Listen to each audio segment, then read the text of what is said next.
Hello and welcome to our weekly look ahead at the markets here at OPC Markets, and live here from London, giving you all the latest on the week ahead. First up, energy prices, and of course we've seen oil make new three-year highs. Brent trading up a three-year peak, its high since October 2018, and WTI on Monday morning taking a $75 handle for the first time in a while. Looking ahead to the oil markets, well, we had those oil inventories last week showing that inventories down at multi-year lows, a draw of 3.5 million barrels according to the EIA, and total product supply, that proxy for overall demand, is averaging over 21 million barrels, so that's at pre-pandemic levels again. So the market is tight. We've seen imports into India hitting the highest again for some time. And it does rather look like the market fundamentals are supportive of prices, and that's why we're seeing this move higher. Speculative positioning has actually come off slightly. So the last CFDs report that came out on Friday for the previous week, that showed that speculative long positioning by money managers and hedge funds had been trimmed somewhat.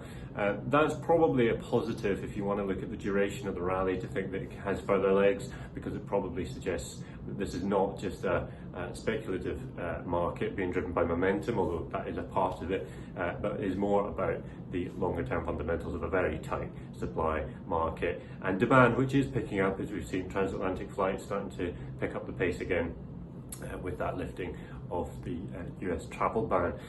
Markets on Monday morning were pretty solid in Europe, rising post the German election, which we saw a bit of a heat between the two main parties, SPD and the CDU-CSU.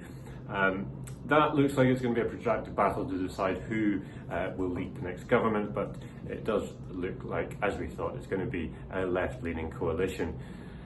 We're also looking towards Washington this week. Nancy Pelosi on Sunday said that she believes that the $1 trillion infrastructure plan will be passed this week, but there are concerns that the $3.5 trillion package of stimulus might need to be watered down. In fact, she said it's almost certain that that number will be lower, as they try and make sure that some of the more centrist Democrats within the party, Joe Manchin, the key voter there, are prepared to back the package. So watch out for Washington. There could be some news around these budget deliberations. Also, of course, we've got this budget ceiling and this non-threat of a US default, but still watch out for that, for those negotiations on the debt ceiling. And then likewise, we've also got a bunch of Fed speakers to watch out for this week. Post the FOMC meeting, there's an awful lot of Fed speakers on the agenda, so they'll be talking up where they stand on rate hikes and tapering as we head into the back end of the month. So keep your eyes open, there's lots out there, and we'll keep you posted here at OPC. Thanks for watching.